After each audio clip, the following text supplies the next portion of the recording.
napansin ninyong upuan. Napakakut. Wala namang nag-utos sa kanya, talagang kusang loob lang.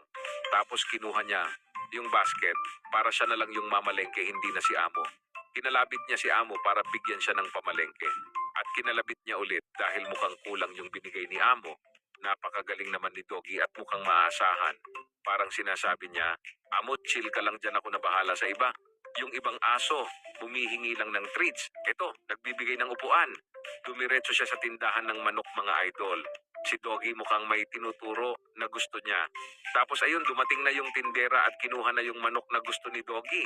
Mukhang suki na siya dito dahil nilagay lang sa basket ni Doggy yung manok na walang pag-aalinlangan. Tapos naghintay si Doggy saglit dahil mukhang alam niya na susuklian pa siya.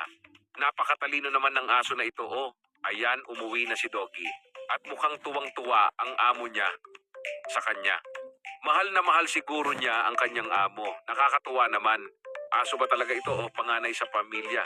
Kung ganyan katalino ang alaga mo, di parang may masipag ka na ring anak sa bahay.